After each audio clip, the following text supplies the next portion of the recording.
morning, everybody. Thank you very much for turning up between a public holiday and a weekend. Much appreciated. If we did that in the UK, I think we'd probably have nobody turn up at all. I'd like to obviously add my thanks to the previous speaker for setting the background for the rest of the morning. And I do hope you'll be as interactive and ask questions as we go along as well.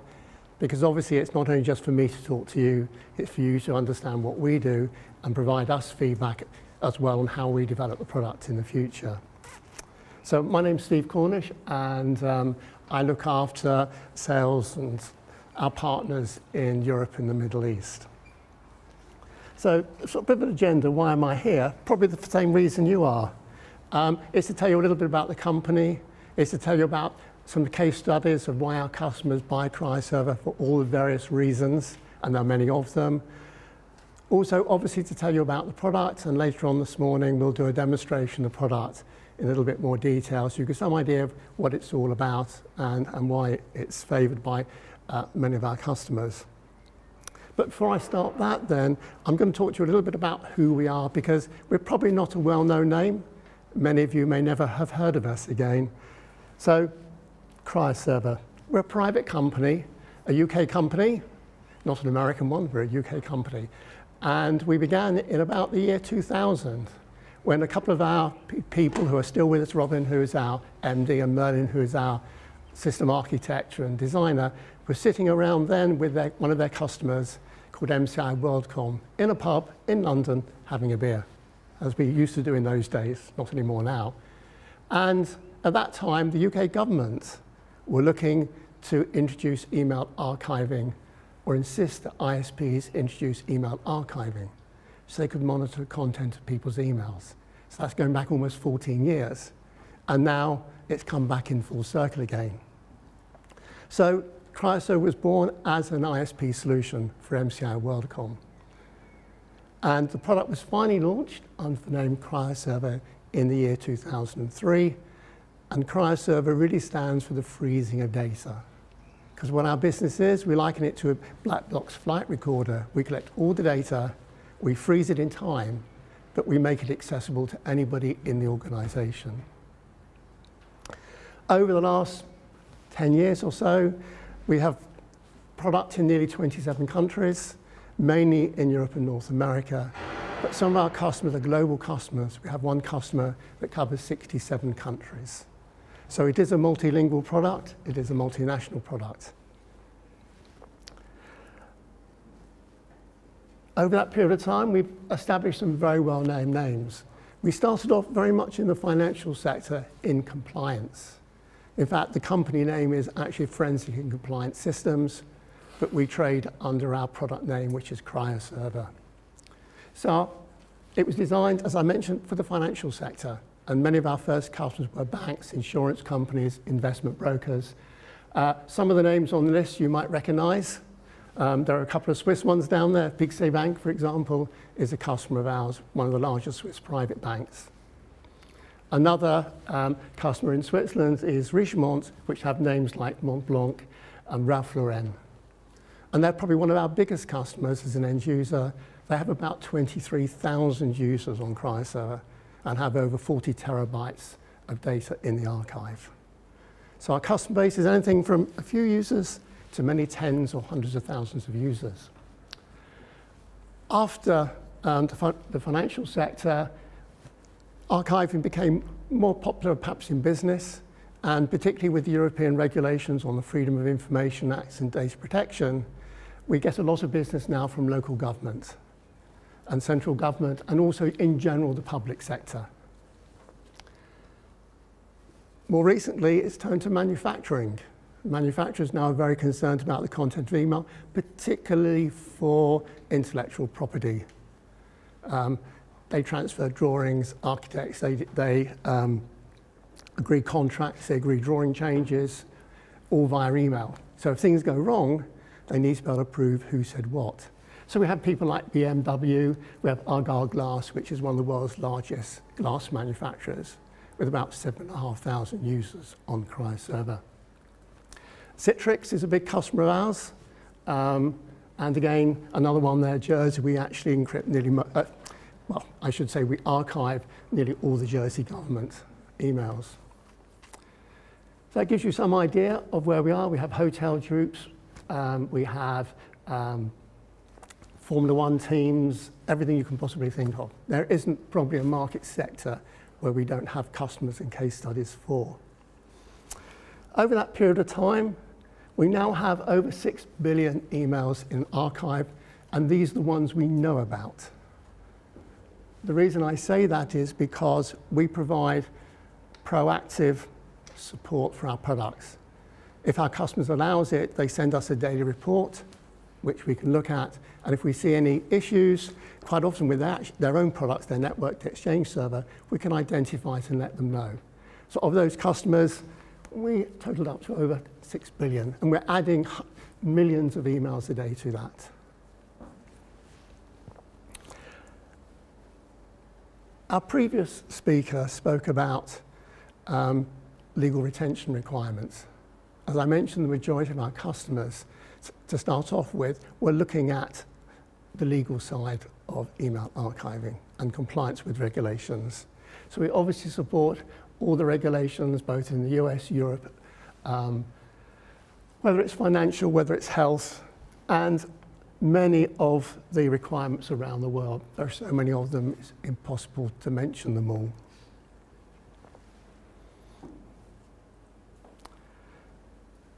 But we mustn't forget the other reasons for email archiving. Email is evidence. It's evidence that's used in courts of law, it's used in civil courts and criminal courts. So it has what we call evidential weight. And our product has been used in numerous times. Search has been performed and the evidence presented to a court. So we have to make sure that when evidence is presented to the court, it cannot be challenged. You know, the defending team can't say, well, you've deleted emails, you've modified them, you haven't submitted all the emails to the courts. And we'll cover that as we go through the presentation on how we handle that. I'm sure in the retention periods probably came up in the previous discussion, so I have to admit my German is not exactly very good to follow it exactly. As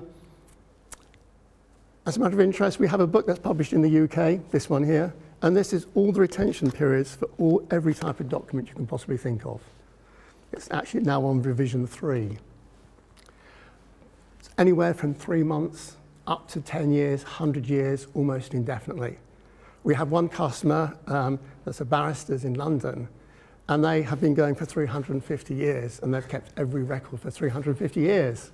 And they come to us and say, how can we keep your emails forever?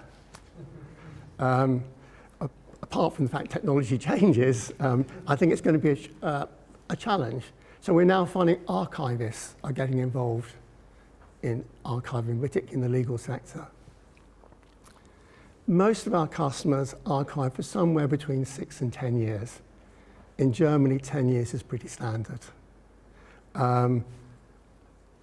So we leave it up to the individual and the country regulations to decide how long they want to keep it.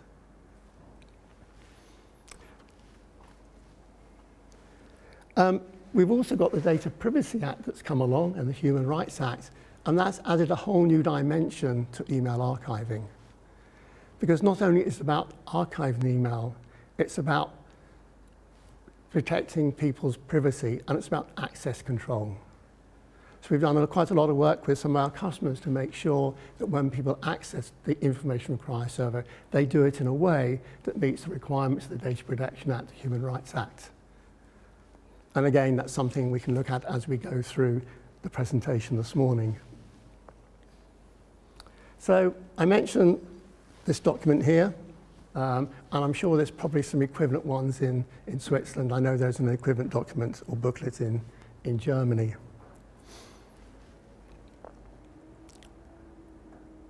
One area that's become very, very popular over the last year or so is trial by media.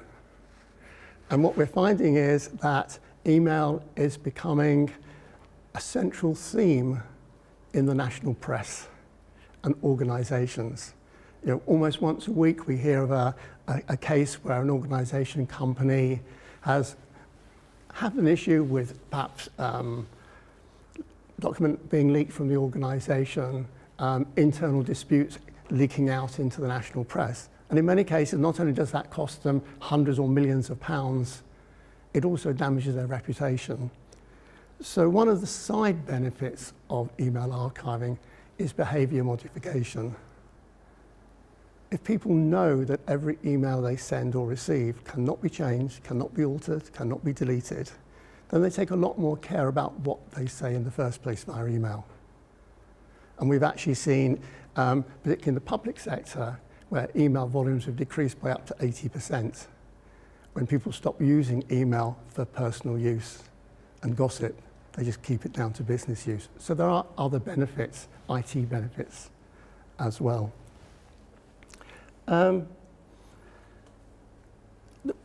Some cases here, I actually did a Google last night on google.ch under cases where email played a part, and there were so many of them, I only took a copy of a couple of them. But anyway, this is what Saatchi's well-known name.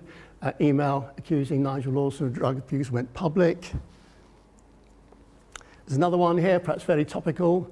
I don't know whether you pay much attention to the UK press, but Tony Blair and Murdoch, and it's a big thing about the UK press snooping on people's mobile phones, intercepting mobile phone calls, and damaging emails that indicate they probably were doing things they shouldn't have done. There's a Swiss one. A Swiss banker leaked a letter, but actually, if you notice down there, it was sent by email, and it cost them $184 million. The US tax dodging case. I dare say was not a good move to send that email. It's another Swiss one. It leaked email suggesting 4,000 jobs were moving to India. Caused a lot of public concern at the time. I said there are many, many of them. And obviously, archiving doesn't actually stop it. What it does do is make people think about what they do first. And also, if things do go wrong, then an organization can find out exactly what's happened, see what potential damage is, and then try to limit that damage.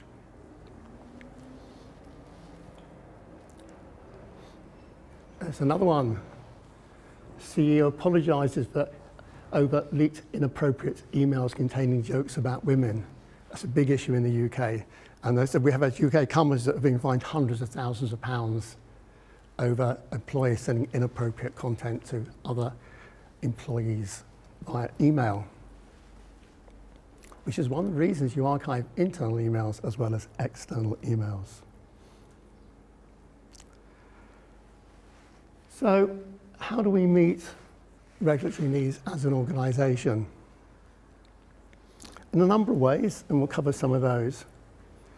First of all, we actually collect all emails, all internal and external emails.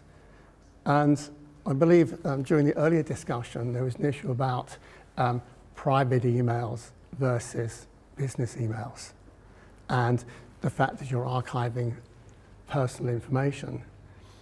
That discussion comes up, as you would expect, on a very regular basis. However, all the companies I'm aware of have an email usage policy. And in that email usage policy, they say, we reserve the right to archive and inspect all your emails. Okay? If you want to send personal emails that you don't want us to look at at some time in the future, use Google, use Hotmail. Don't use the company email address. If you don't agree with that, don't join the company. And that's the way they solve the problem. So company, you write, I've signed the agreement. You can archive my personal email if I'm using personal email with my business email address. So we collect the emails in real time.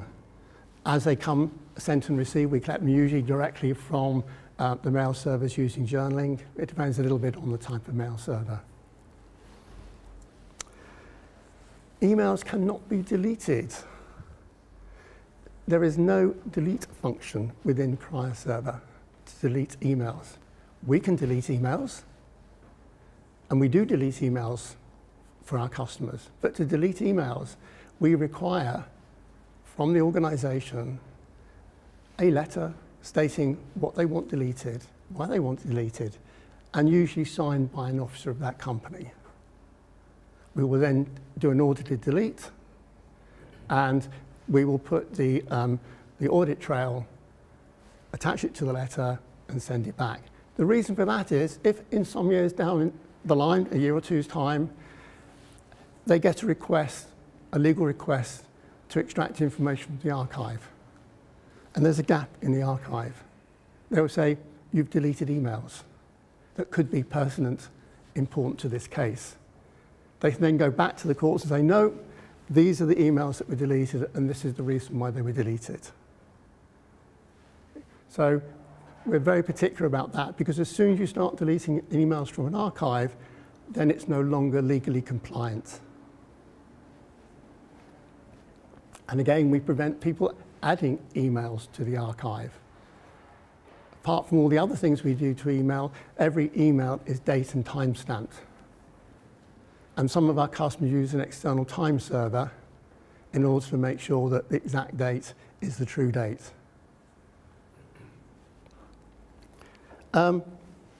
Integrity. So every email is checked when we display it. At the bottom of the email I show you later, it says this email has been security checked and is intact. So every email, I know it came up earlier on, every email is given a sequential serial number. Every email is date and time stamped. Every email is hashed. Every email is digitally signed, and every email is encrypted. So we can demonstrate that that email is as it was when it was sent and hasn't been changed in the life of the archive. We can also demonstrate if somebody extracts the email from the archive and prints it out, that that email printed version may or may not have been tampered with. And I'll cover that when we do the demonstration. What's the next one? Audit trails, logs. I want to distinguish between logs. We have logs, of course. We also have what we call audit trails. We actually call them transcripts. A transcript is a human readable, it can be read by HR or anybody else, of exactly what happened when somebody went into the archive and did a search.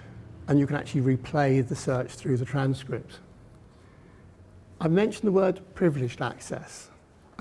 We have a couple of terms which may be a little bit unusual. One is a privileged access, and a privileged user is one that can access the entire archive, search across the entire archive. There are limitations we can put on that, but in general, they have access to everybody's emails. So transcripts are made of those examples.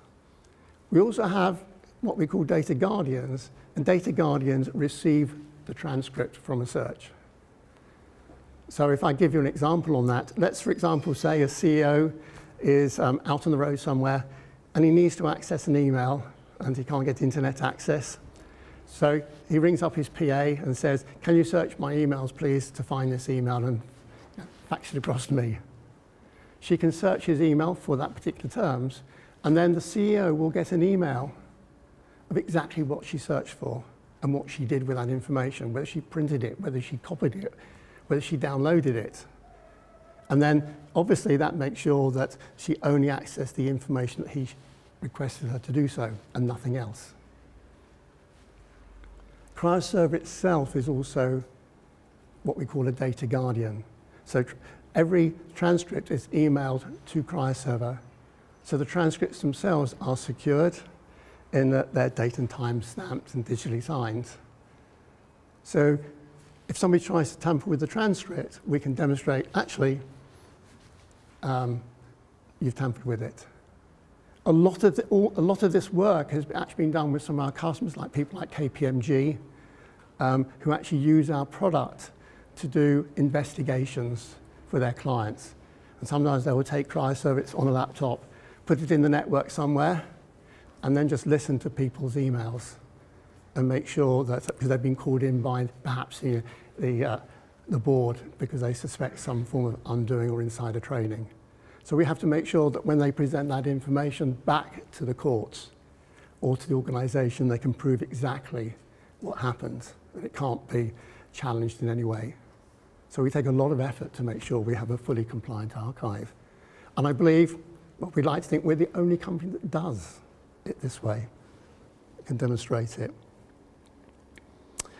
Email retention, we talked about email retention periods. We keep emails indefinitely unless the administrator says otherwise. But you can't just change it, because otherwise, if we allowed you to change the retention period, the administrator could go in and say, I'll set the retention period to a day, delete some emails, then change it back again to my 10 years. So when you install the product, it's set for indefinite. And what you have to do is give us a call, and we will issue a one-time key. Put that one-time key in, you can change the retention period. If you want to change again, you have to contact us. And we require a letter from the organisation signed by the IT director or somebody in the organisation to say they want to change the retention period and for whatever reason they want to do it. So again, it's very important to make sure that we can validate the integrity of the archive under all circumstances. I mentioned there's no option to delete emails. But at the end of the retention period, of course, you probably do want to delete them. So you can do that. We actually archive the emails, and we'll perhaps talk about that later, on a daily basis. So at the end of the, on the 10th year and one day, you can delete that day's emails. You can do it manually. You can do an auto-delete. But what a lot of our customers do is move it off onto tertiary storage. So it's still within Cryoserver, but they put it on some form of backup storage because they don't want to ever forget it. That's why we have customers with 100 terabytes of email in that Cryoserver, scattered across various storage media. Data privacy, I mentioned obviously data privacy. Obviously, the archive is encrypted. In the multi-tenant version, for the ones we provide to service providers, then every archive or every business in there, every tenant is individually encrypted. So you can't, and each archive is separated as well for data privacy reasons. E-discovery requests. It's no good having a good archive if you can't get information out of it. And within the UK, and I'm sure it's the same as the rest of Europe, you can have what we call in the UK subject access requests. It costs a member of the public about £10 to request any information held about them from the organisation. And that these days always includes email. And it's been used obviously by campaigners, pressure groups, individuals. It's used by members of the press, the media, to find out what's happening within their local government or public sector. And the equivalent exists also within the private sector as well. We have customers that it may take 2 weeks to fill an e-discovery request. They may have to go and get backup tapes, and they probably don't want to install backup or CDs these days back onto their live Exchange servers. They have to put up a secondary Exchange server, install them back up onto there, run the searches. It's a huge amount of effort and cost. With Cryoserver, we can actually complete these discovery requests in hours rather than weeks, or sometimes we have one customer, we reduce their time from 2 weeks to 2 minutes for the same e-discovery request. It's huge savings in cost.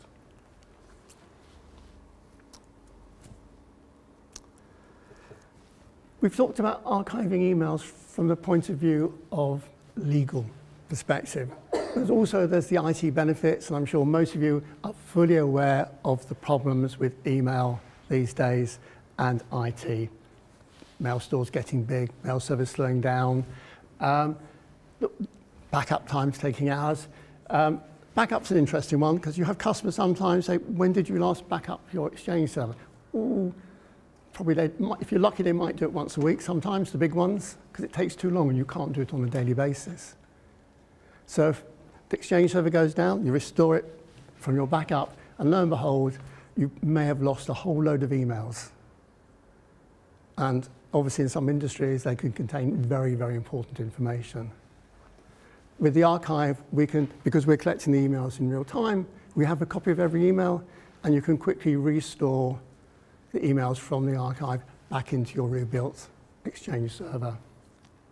And the other big one we have with most of our customers is PST files, the bane of most IT departments. And I'll say a little bit more about that later on. As well as IT benefits, almost every department in an organization can benefit from email archiving. So it's not just a legal compliance issue, it's just not an IT benefit. For example, it can be a benefit to the HR organizations, which is probably the people who gain most from it. They can easily carry out internal investigations. An employee makes an accusation of another employee, or more typically these days we find that an employee has left the company, perhaps as a result of a merger, perhaps they were dismissed, all sorts of reasons. And then they make a complaint back to the company seeking compensation. We actually have one big company that comes up later on that at any one time had about 150 cases brought to them by employees and ex-employees they had to investigate. It's a global company, of course. So it almost kept the HR department full time just handling these cases. And of course, it can cost many thousands of pounds. The HR people can themselves carry out the investigation without involving IT. And they may be able to quickly go through the archive, see if there's any evidence that supports the accusation. If there isn't, they can say, I'll see you in court. If there is, they can settle quietly without going to the expense of taking it any further. And they can share their findings securely with other people in the organization, because that's obviously, once you've done the results, how do you identify the emails that contain information that might be pertinent to a case, and how do you share that information securely with other people? And again, that's something built into our product. And obviously, we comply with the Data Protection Act for data privacy and access control. I just thought we'd share with you, as part of this sort of first half of the presentation, we did a survey in the UK of our customer base about email and how they use email and what some of the issues are. And some of it may ring a bell with you. You may say, yes, I identify with that. For some of you, it may be new information. So we carried out a survey across our customer base, which actually went from about 100 email users up to 3,000. You'll notice that 27% are over 3,000 users. So it tends to suggest the majority, look, we have a good chunk of business at the higher end. Anyway, so let's share with you some of the results that we found. The first one is very topical these days, and that is 95% response confirmed that staff access emails from mobile devices. So so you might say to yourself, what's that got to do with email archiving? Lots of things it's got to do with email archiving. We have, for example, a mobile client. So what it does, it enables you to access all your email from your mobile device without using the built-in mail client. You can reply to emails, you can forward emails, and every email sent and received goes via your corporate Exchange server. No emails are stored on the mobile device at all. So if you lose the mobile device, bring your own devices, then you're not losing any corporate data. And also, of course, if they typically download it, try and forward it to somebody else, and it bypasses, in many cases, your corporate Exchange server. There's no record of that transaction. With archiving, we can prevent that happening. So very, very topical and very useful. So 6% of IT managers had users who regularly reach their mailbox limits. I'm sure you've all found that yourselves, and then you have the discussion of what you do next. And there are a number of options of what you can do next. I hope you like our little drawings on the side. We actually have a little video we did and they're little stills from the video. So you might want to see that at some time. Anyway, so you can increase the mailbox size, of course. Valid option, but that just adds to your cost. What can we do? We can delete emails. The user can delete emails, but as soon as you do delete emails, you're potentially losing IP. You may be losing emails that could be relevant to a case in future. Sometimes emails that you don't know how important they are till perhaps 3 or 4 months down the line. I know I've done it. I'm sure most of you have done it. You've deleted an email because you didn't really think it was important, and then suddenly find out 6 months later, I really need that. So unless you're one of these good people that keeps every email. I don't have to worry about that now, though. Anyway, you can archive to a PSD file, again, but then you have the problems with PSD files. And we have companies with, I say, how many PSD files you got? We don't know. Then we have hundreds. Some global companies, they have no idea how many PSD files they've got. They've even got no idea where they are. They could be sitting on people's laptops, for example, and the laptop gets lost. So all record of that email has now disappeared. Or you can adopt an email archiving solution like Cryoserver, of course. And definitely the best way of solving that problem. If I delete emails, it doesn't really matter. You don't have to have PSD files anymore, and you don't have to increase mailbox allocation. Definitely the best option. We mentioned PSD files, so 48% managed to have users who create local PSD files to make room in their inbox. And of course, the point about that is, where are those PSD files? A further 8% admitted they didn't know if users created PSD files or not, which is probably more worrying. I'm not going to bother going through the risks of PSD files because I'm sure that you know them all as well as I do. But the key thing, of course, when it's in a PSD file, because they can be edited, because they can be corrupt, information returned from a PSD file is not legally compliant because you can't demonstrate it hasn't been tampered or changed with. So it's definitely something you need to avoid from that point of view as well. We're talking about evidence earlier on, and 3% of the organizers said they couldn't defend a legal challenge because they didn't have the email, and that can be very, very costly. Or perhaps more worrying is another 40% didn't know whether they could or could not do that. So again, you know, from the point of view of company owners, who in many cases these days are personally liable, and some data leakage can actually result in a criminal prosecution and jail and heavy fines. So again, I think even if the IT department don't necessarily want it, then I think it's something business owners should definitely think about. 81% were asked to recover emails, but 73% said they conducted searches, so the rest didn't.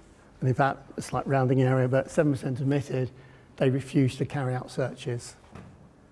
And we've covered this sometimes. Sometimes you go to a customer and they say, what do you do if a user has lost an email or wants to recover an email at the HR department? They just say, we refuse to do it because it was taking too much of our time. We were spending a day or 2 days a week just trying to find emails for people. So we don't do it anymore. Great for the IT department, probably not too good for the organization. So before I go on and talk a little bit more about the product, I'm just going to share with you some case studies of some of our customers and why they bought Cryoserver and how it gets used. So, I like the blinds. It's one of my favorite transitions. So, PowerPoint, yeah, brilliant. The first one is a pharmaceutical company, a global pharmaceutical company, and they actually brought Cryoserver to meet regulatory requirements. As you imagine in the pharmaceutical industry, there's a lot of pressure, US Food and Drug Administration and UK health requirements, which are mirrored across the world in different regulations. But since pharmaceutical companies tend to be global by nature, they usually have to meet the toughest regulations. But actually, this is the company that actually used it mainly for internal investigations. About 150 at any one time to handle. In one case, a team leader was wrongly accused of sending abusive emails. In fact, an employee had actually modified emails, sent it under their name, then deleted it. But they could go through the archive, retrieve the original emails, and prove that the team leader hadn't actually sent the email, it'd been somebody else who sent it under their name. Because obviously, with an Outlook, you can create any email you like, you can put any date and time that you want on it, and you can make it appear to be sent by anybody. Very, very unreliable. So in this case, obviously, IT didn't have to get involved, it was done by HR. And this particular guy reckons he sends at least a day a month by using Cryoserver, although it wasn't brought for that purpose. I mentioned government before. A lot of local government use our product.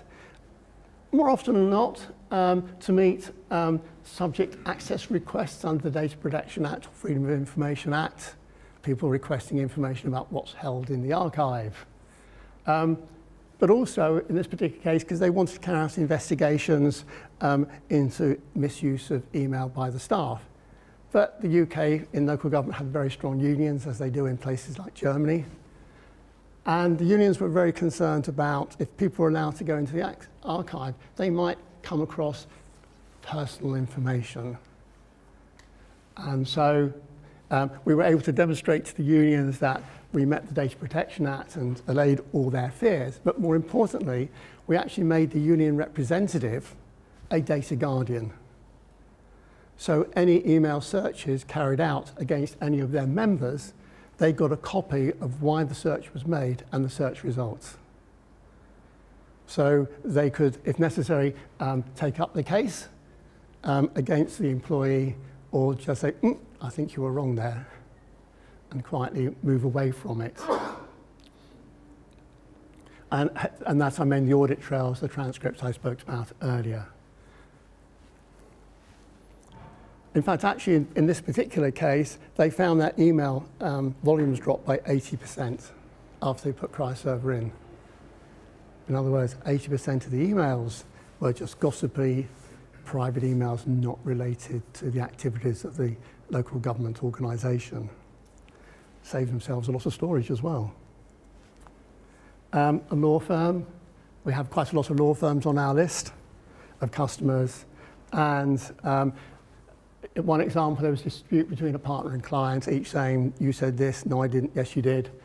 The senior partner was able to go into Cryoserver, do a quick search and actually find out the partner was right and apologised.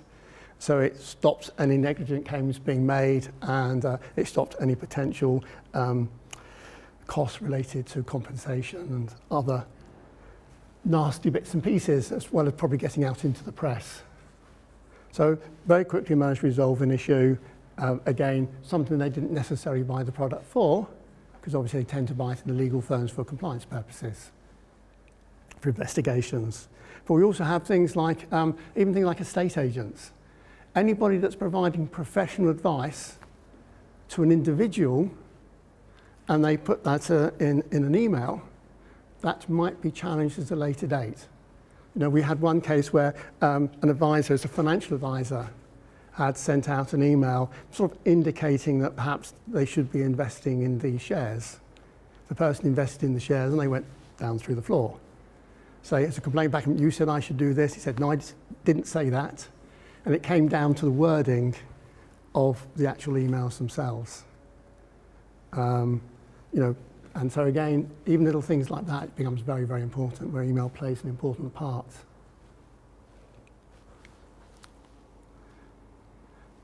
Isn't it interesting? One recruitment company. We have a few recruitment companies on our books. And in this particular case, the managing director felt he was losing his prime candidates and positions to competitors. And he was a bit concerned about that, so he brought Cryoserver and didn't tell his employees, put it in surreptitiously, and monitored the email over the next few weeks.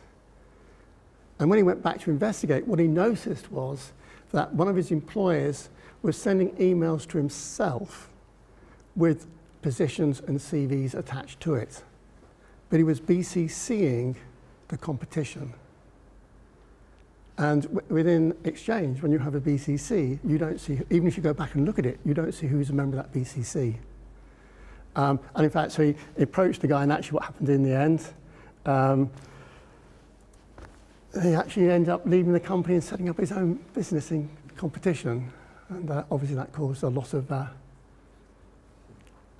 leave it to your imagination. So that's really gone through the case studies, give you a feel, I hope, for a little bit about why people use Cryoserver. Probably for about every possible thing you can imagine it's been used for over the last 14 years.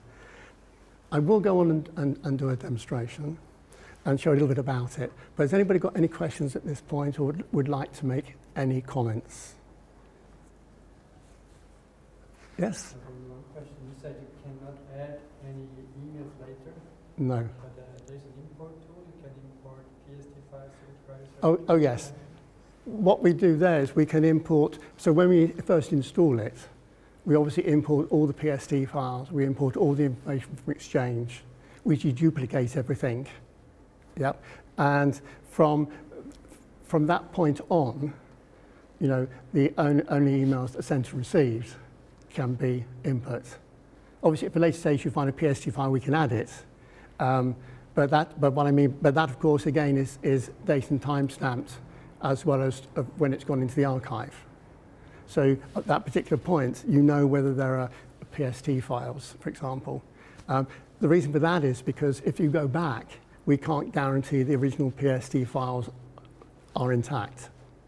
So from a legal point of view, obviously, or I say from an evidential point of view, they're not as strong.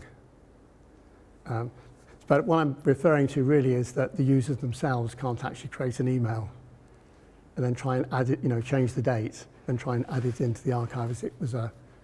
We've had that before. Somebody's, you know, a case comes up and they try to add an email to clear them, or because they forgot to do something, and it stops them doing that.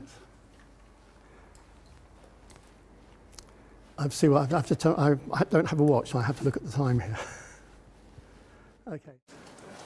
Okay, thank you very much for getting back. So I'm just going to do a couple of slides of where Cryoserver fits as a product before I drop into a demo of some of the features. So I mentioned before that Cryoserver was developed back in the year 2000. It was developed as a software solution, and it is a software solution. But at that time, a number of our customers wanted it put on an appliance, so we put the software on an appliance and sold it as an appliance. So you can deliver it as an appliance or as software. I would say 95, 98% of our customers now take software from us. We don't sell very many appliances.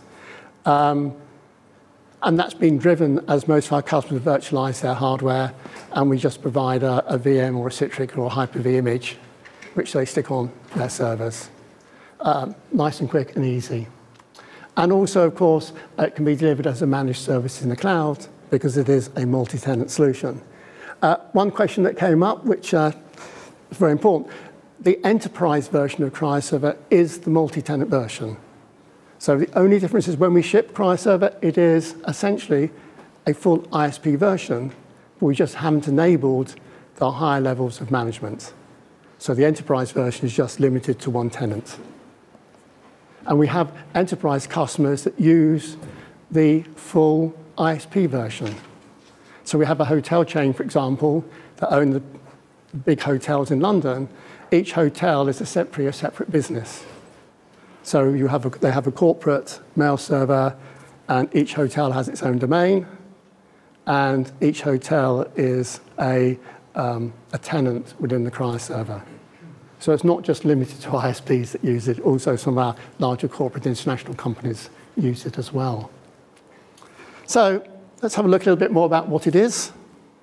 And I thought I'd move the slide here, but obviously not.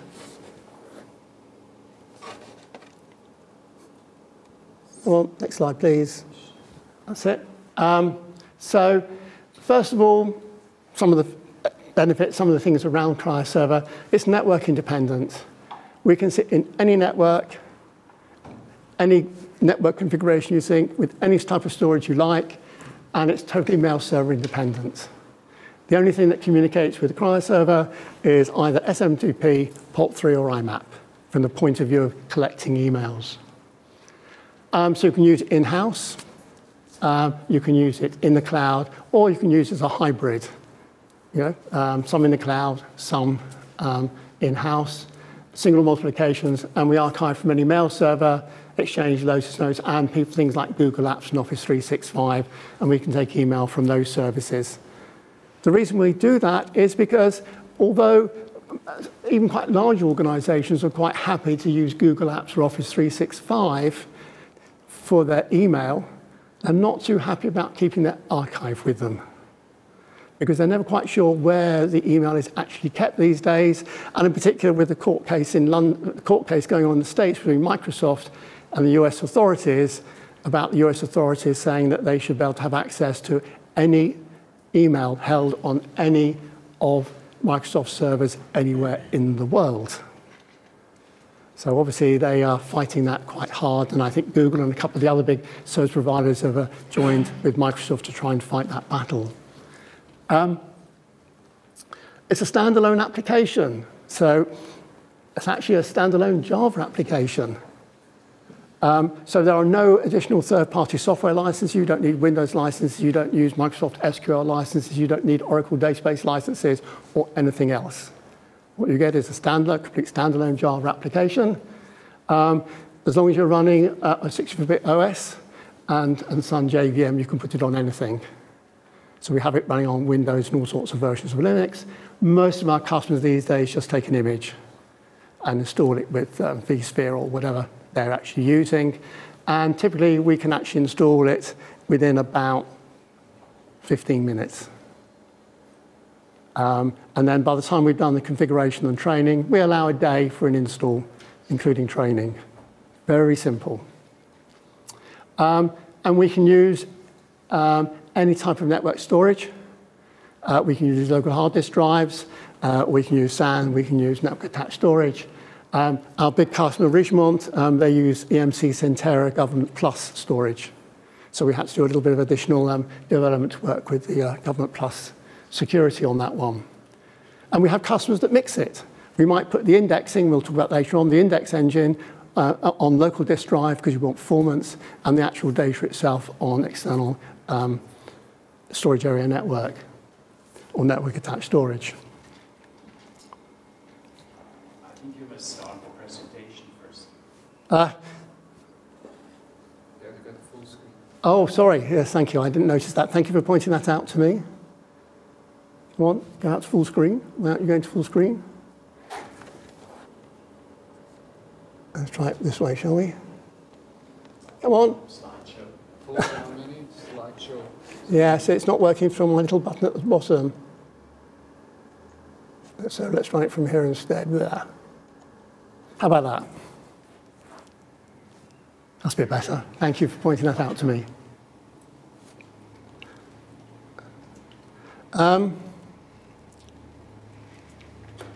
Right, so what? Yeah, so where does it fit in the network then?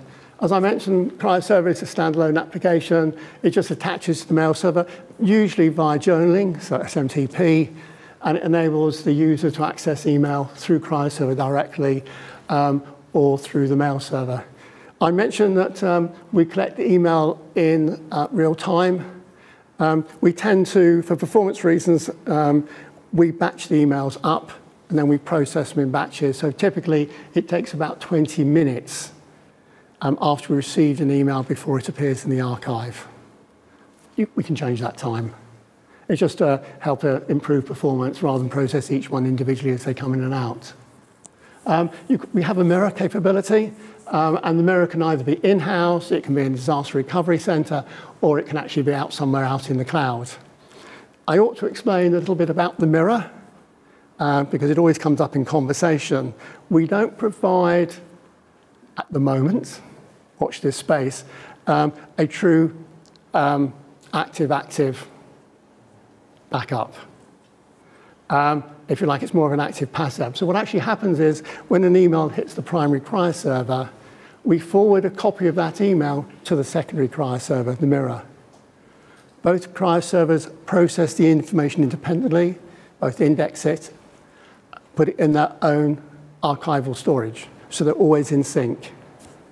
When you do a search for the archive, the primary cryoserver receives the search request, then looks at the search request, breaks it down into elements, and it will forward some of that search request to the mirror. So both the mirror and the primary will actually do the search in parallel. The secondary, or the mirror, will then send its results back to the primary. The primary will merge the two results together and present them to the user. So this means if you actually have a mirror, you significantly also improve the search times. I might add, we can find any email in less than a second, even if the archive is 100 terabytes long. We call it search times are scale independent. They don't depend upon how big the archive is. What it does have an impact on is how much information you return back from the search. Because obviously we have to transmit that information back to the user. Right, next one. So obviously we have, if it's being hosted, the hosting company may have an Exchange server, in which case we can attach the email archive Cryoserver to the Exchange server, or they may actually have the mail server on the client side. So we can take the email directly from the client if they're hosting their own mail server, or we can take it from the hosting company, or if the hosting company is not providing the mail server, it may be Google, for example. We can take it from Google and feed it back into the filtering provider, anti-spam, antivirus provider. So we can fit into any form of environment that people want. One question that came up during the interval was that Cryoserver is a multi-tenant version, and we have service providers that will have an instance dedicated to a customer, and they will also have another instance that they'll share amongst customers or tenants. So we don't mind how it actually operates, because we actually charge by a per user per month basis, not by the number of instances of Cryoserver that you roll out. Makes it nice and simple that way. Anyway, let's move on to the next slide there. So a little bit of the internals here. It's really divided up into 4 elements. We have a storage director, we have an index manager, a search engine, and a storage manager. So the storage manager obviously communicates with the external storage, whatever that needs to be, and the index manager handles the indexes. We do a full free text search index. So we take the header information, we take the subject lines, we take the email body, we take the attachment names, we take the attachment bodies, and we do a full text index on everything within there. So you can do a full free text search on all the content of any of them. And we actually use what they call a double byte character set. So we support any language, and we have customers who are using Japanese and others using Arabic. And you can still run the searches in Russian, whatever language, Cyrillic, whatever language you like. The other interesting thing, or important point, is it's a multilingual product. So you might have some users in France with a French front end, others in German with a German front end, others in Russia with a Russian front end. So each user can define their own user language. And we also, sorry? On that picture. Yes. You have an active part in the Exchange server that's pushing every email? That the software supplied by your function? No, on Exchange, we just set up a journal mailbox. And then we have the option then with Exchange either to pull the emails from Exchange or to get it to push it back out to us.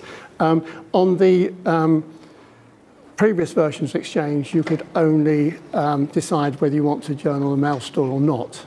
on the new version 2013, you can actually select which email addresses you want journaled. Gives you a bit more flexibility. But we do work, if you're running, we have a lot of customers that run Lotus Notes, and the new versions of Lotus also support journaling as well, which makes life a lot easier. And we can import NSF files and all the other elements with that as well. For some customers, we can make things a little bit faster. You know, we can extend the index engine. Cryoserver, I think a bit techie, but Cryoserver, when we we're on version 7, I might add, and we're working on version 8. When we went from version 5 to version 7, we recompiled Cryoserver as a multi-core application. So it's a parallel application. So every time you add a core, you add threads, and you improve the performance. And we can actually modify the threads. We can actually sit in there, and we can allocate different threads to different elements within that to tune performance. So, for example, we have a customer, I'll leave that for later on, but for big customers, we can fine-tune how we allocate threads to different elements within Cryoserver to get the performance to meet their requirements. And we have customers processing millions of emails a day on a single server. So it's very fast. Anyway, so I'm just going to run into a demo now to give you some idea of what the user front end looks like. And excuse me while I try and move across. I'll probably lose the connection to TeamViewer, which we got here. So my mouse is playing up. There it is. Come back. So for the people who are interested, when at lunch, I will be there with my notebook, and I can show you the user front end, because we are at BOLL Engineering. Of course, we are using Cryoserver internally, so I can make you a demo, or you can see the user interface in production. If you're interested, just come to me. Right. So Cryoserver, the front end of Cryoserver is just a browser. So you can access Cryoserver from any browser. Within Outlook, we use a web-enabled folder. So I have a little folder here called Demo Outlook. And when you click on it, if you've got connected to the network and you've got single sign-on, obviously we support single sign-on, so you don't have to go and add your username and password. But obviously I'm standalone here, and I'm actually running Cryoserver on my laptop. You can see it on the slide. Oh, it's not come up yet. I better swap it back over in. For some reason, it doesn't always, you swap it on here, it doesn't always pick it up. You have still the PowerPoint running in the background. Oh, okay. Excuse me while I try and get rid of that. Let's see here.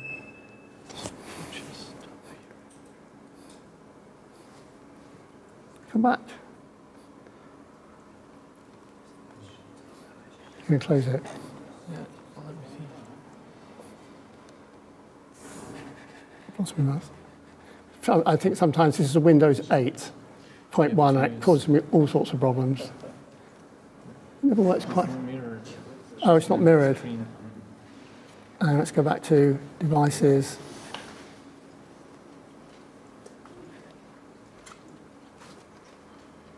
Oh, here we are.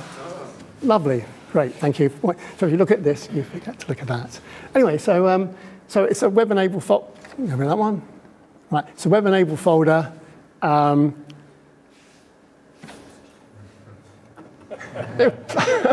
are you doing to me over there? Who's got control of what? How do I get rid of this without closing it down? Yeah, just on the left side. That one? No. Oh, that one, okay, right, thank you. Okay, so we have here a folder called local demo, which I'm running. If I select that, go away. I select properties. It's just a folder, and it's just pointed to my local PC. So I'm actually running it on my PC. Actually, I'm running the Windows version, to let you know. Okay, so I need to log on because I'm not connected to the network, so I can't use single sign-on. So I just put in my password. So I'm signing on as a privileged user. So as I remember, a privileged user is somebody that can search across the entire archive. Along the top here, we have a search bar. If you're a normal basic user, which I will come to later on, you don't get all these options on here. Some of the options are only available as a previous user. So we have basic search, advanced search, and I'll explain some of these others as we go along. So along the top here, we first of all need to select the date period which we want to search in. Try and narrow it down a little bit. So we have a quick date select, from 1 week to any date. You can also select the date via the handlebars, drag bars. You can select the date by selecting and just using the up and down arrow to change the date, left and right to change the date, or you can use a calendar. And I'm going to search from the beginning. We've preloaded the archive here with about 40 or 50,000 emails, mostly junk emails with a few known words, so I can demonstrate the capabilities offline. So I'm going to search for the word positron, which I happen to know is in the archive. Select search. Oh, now it says you must specify a reason for the search.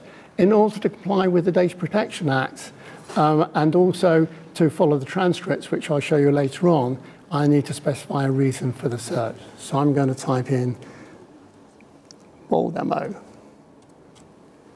And we'll do a search. We'll run the search.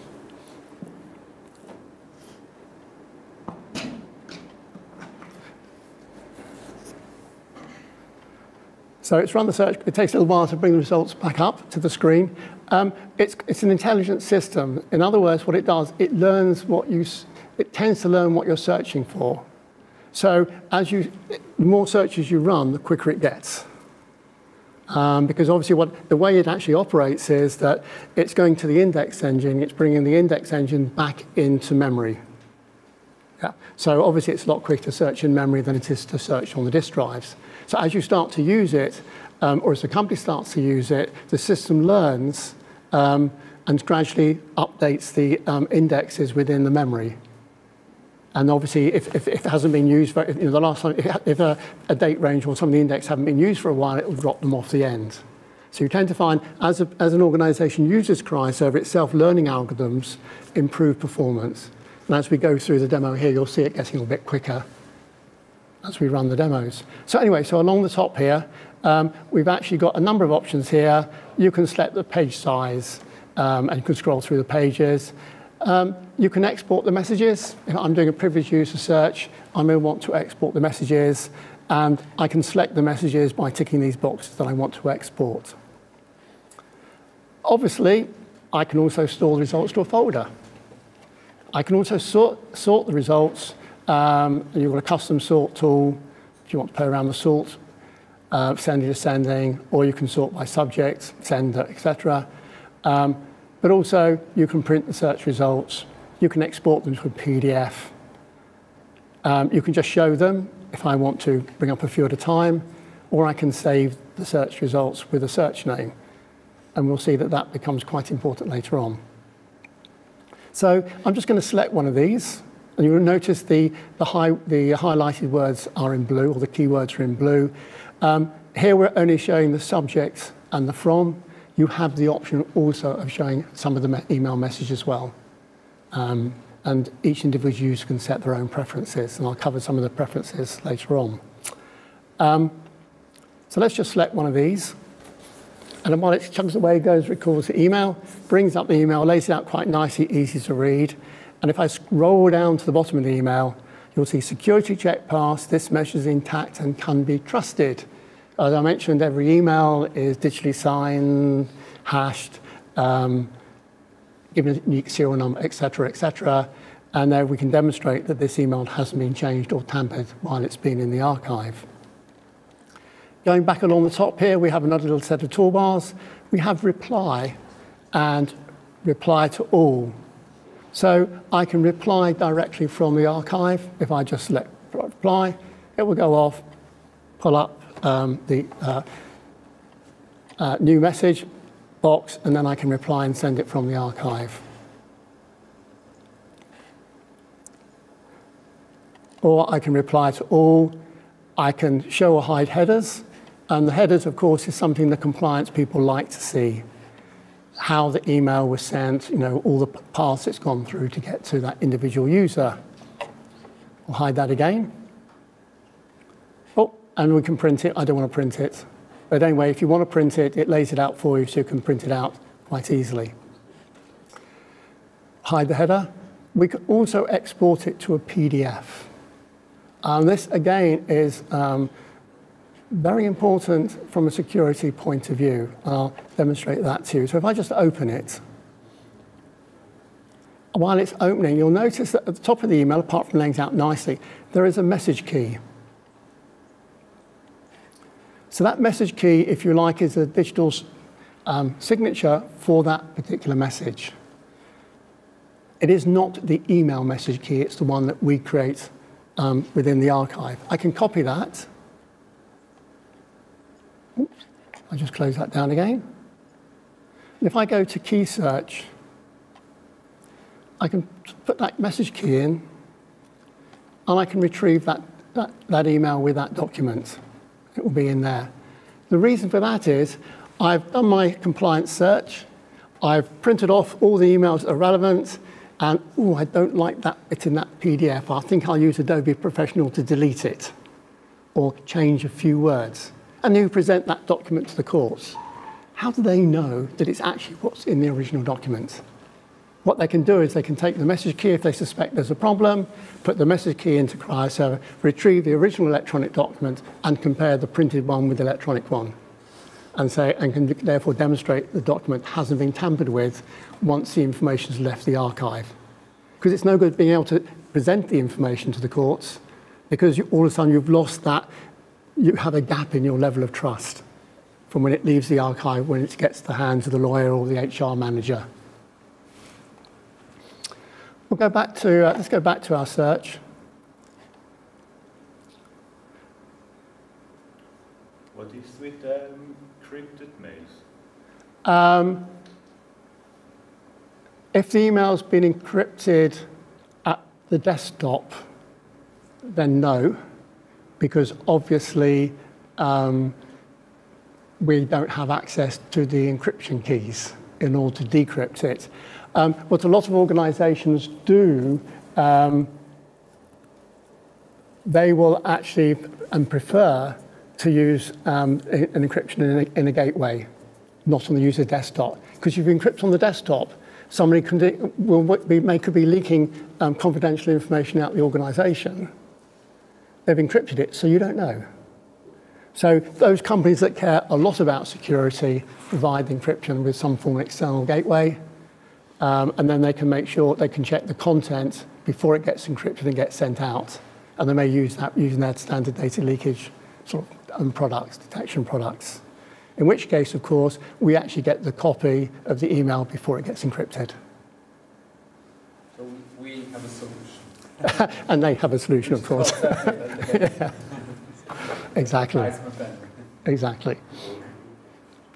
Right. So as well as searching for keywords, and I might add that in here I've just put a simple keyword. We can go a lot further. It is, and you can put plus signs and minus signs and ors and ands and all those other things to do more complex searches. But we help our normal user out by using our alert search button, which we'll do next. So we'll just delete that for the time being. And we can also search from parties, which is from and to email addresses, from and to domains, or just from, or just to, or any combination of them. So I'm just going to give you a little idea of, I'm just going to do a couple of searches. One of them, let's perhaps suppose, for example, that an organization or something in the company suspects information is being leaked out the organization. Perhaps to a newspaper, since they seem to be pretty common these days in the UK, and you're not too sure who it's gone to, but you think it's the newspaper. And we have a newspaper called The Guardian in the UK. It could be the Times, it could be the Mail.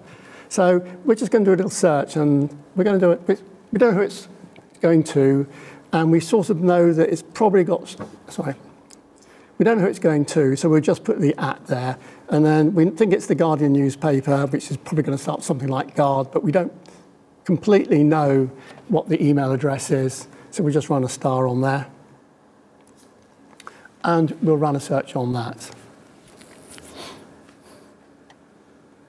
So what we found here, it's come up with 3 results. And we'll notice here, so Robin, naughty boy, has sent, and he's our MD, I might add, has sent an email to alison.hughes@theguardian.co.uk. So it just demonstrates you can use wildcards in the search as well if you're not too sure exactly what the email address is. While I was doing that, there are a couple of other things. You can download the message, you can forward the message to your inbox, and you can also restore the message to your inbox. So if it's forwarded, it's like an attachment. If it's restored, it puts it back into the mailbox where it is. So if you've accidentally deleted an email, you can do a search, retrieve the email, and restore it. And the user can do that themselves as well. However, what's allowed along here is defined by the administrator. So when you set up the user's account details, you have the option of allowing what that user is allowed to do or not do. Okay, so it's fully flexible front end. Does it keep the timestamp if you make a restore of the original mail? The timestamp? Yes. Still the old one? Sorry? Oh, when it goes back in there, you've still got the original email. Yes. It puts a copy back into the new one, which will effectively get archived again. So you have a record that the email's was put in there, deleted, and put back in again. Yeah. But the question was the timestamp in the email client. So if you restore, where does it get restored? You know, with a new date or with an old date? I guess this was the question. Oh, okay, sorry. I don't actually know the answer to that one. So I will probably refer. I don't know whether Marcus has an idea, but I can find out for you.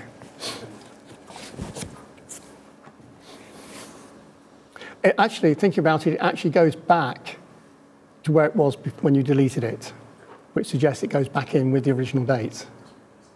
So when if you go back to your inbox, or it'll go back to where it was in before you deleted it. So think about it, must go back to the original date. It depends on the feature, right? It depends on the feature as well. Yeah. Forward or if you... It depends whether you forward or whether you restore it, yes. Yeah. Let's go back to the query again. We also, obviously, you can search also on groups.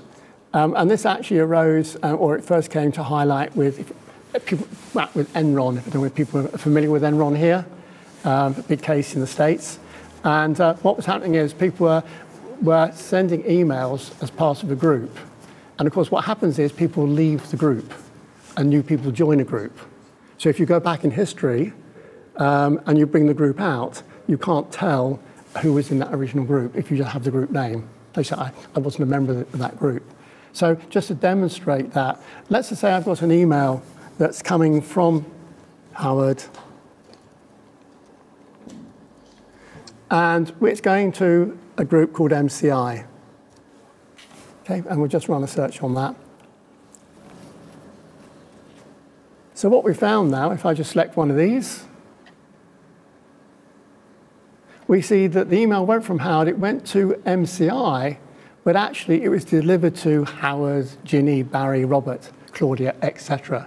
So what we're actually doing is we actually, at the time of the archive, we actually go back, take the group, go back into that directory, find out who the members of that group were, and archive the members of the group, as well as who the group name itself. So they can't come back later on and say, actually, I was a member of that group at that time.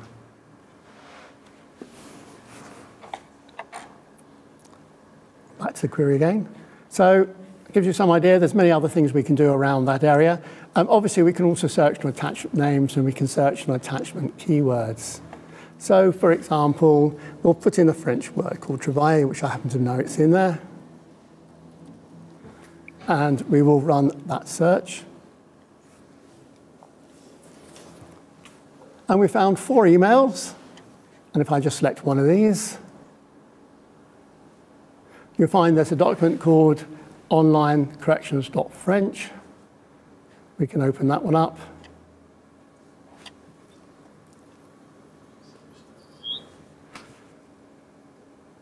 My PC's a little bit slow. Oh well. And down here, we've found the word travailler. Actually, I'm just going to travailler depth there. I'm just going to enable editing so I can copy something.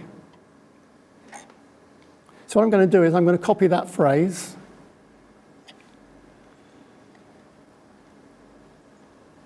Close that down again. Come on. Disappear. You missed it. Click again. One. You have to click again. Yeah.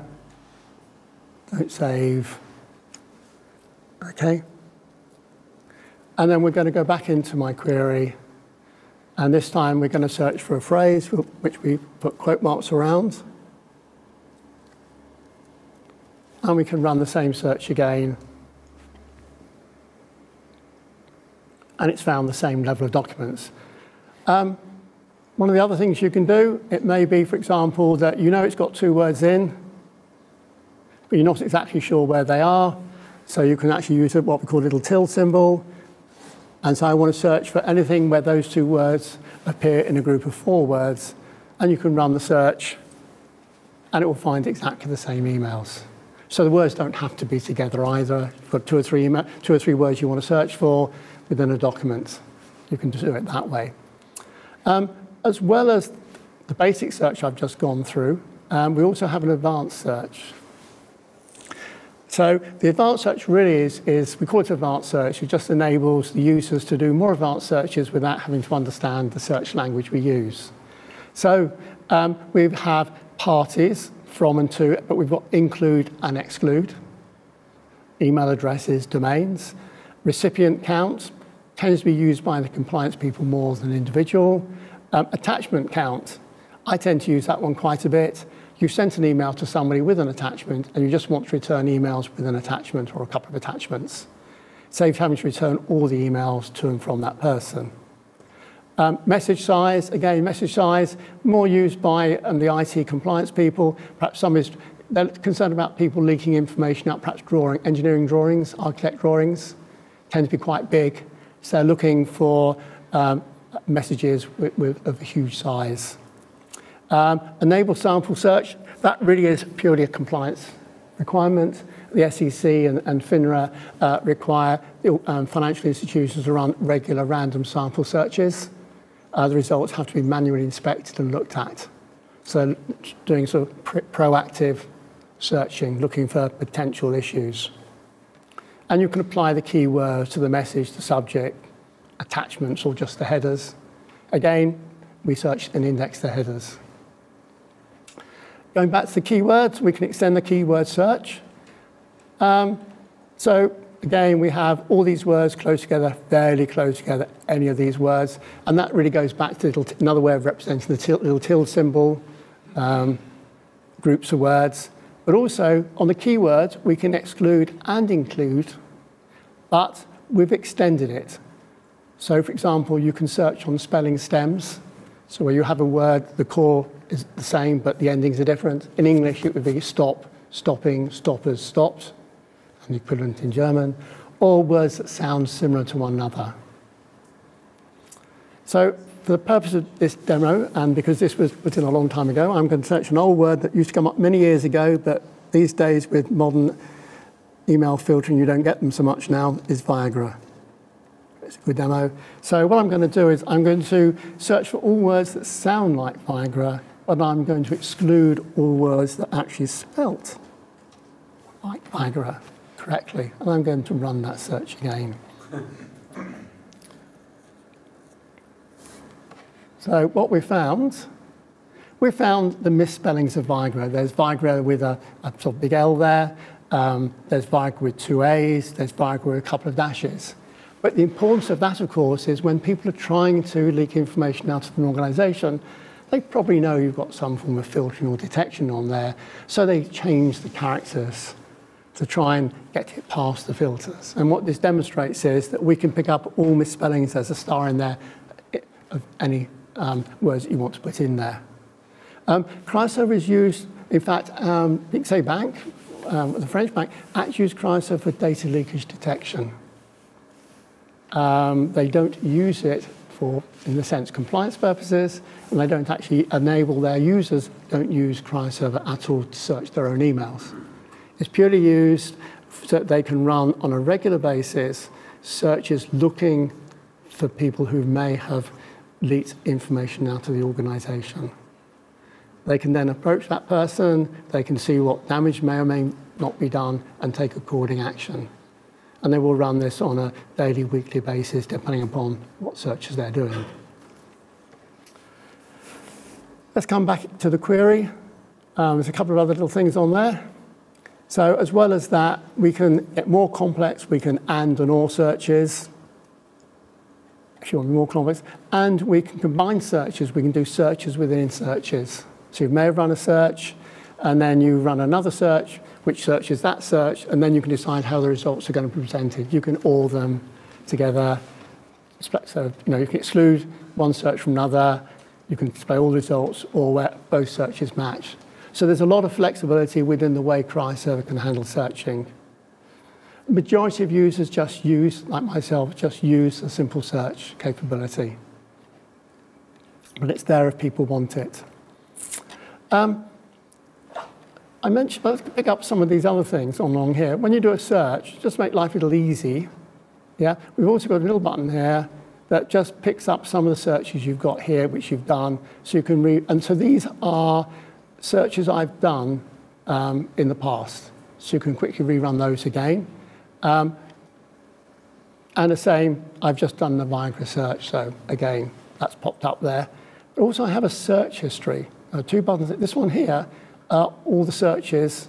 I can select a search, bring that search back up, and there is the search I've just run. So if you've done a search, you go away, do another search, you need to come back to the original search, you don't have to run the search again. It saved it for you. And we also have... Steven, there's one question. Yes? You mentioned that you have the capacity of nested search. Yes. Okay. Is it possible to search in the first found, let's say, 25 emails, that I limit the further searches only on the 25 emails? We would actually search the complete return search from the first search. So we don't have the ability to say, I'm going to select this one, this one, and this one, and then just run a search on those. But it's an interesting idea. Something perhaps we can have a look at. You may add another keyword in a search so it will Indeed, indeed. results, but just with yeah, I mean, we do. If you look here, we do actually select the searches. So it'd probably be a question of saving the search. Actually, good point. Yes, we actually, think about it, we can do. Because what you can do is if you select these boxes, you can save a search. And when you're doing a search within a search, what you're actually doing is searching within a saved search. So as long as you select the ones you want here and save those, then yes, we could do it that way. Let's go back again. I want to go back to here because if we go back to the search history, if I click on this one, it brings up a little folder here, and in that folder, you'll notice I've got recent searches, saved searches, and scheduled searches. So these are the saved searches, and then I can then search my saved searches, if you like, to find the appropriate searches. So here's a search here that's been saved, and I can just quickly rerun that search. But I can also go back to my saved searches, and on my saved searches, I've saved 4 here. A number of options there. That gives you some statistics for it. But also we have an option to create an Outlook folder for that search. So if I click on the Outlook folder and open it and run it,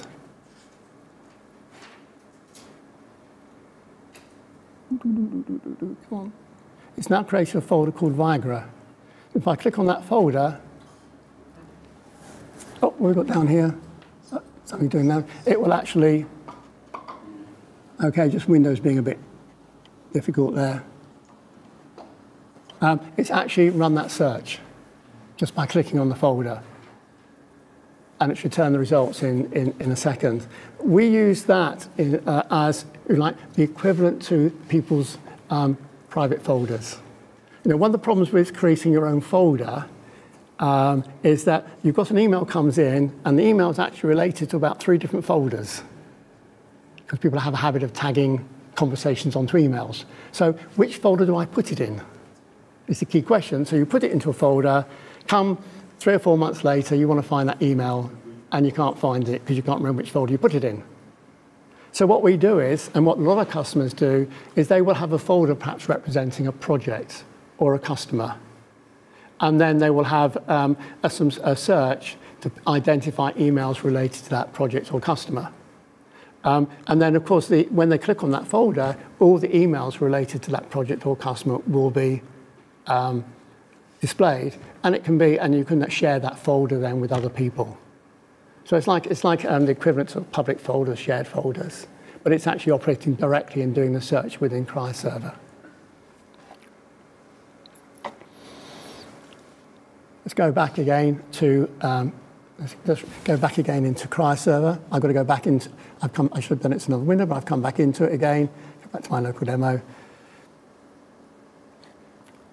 I'm going to have to log back in again.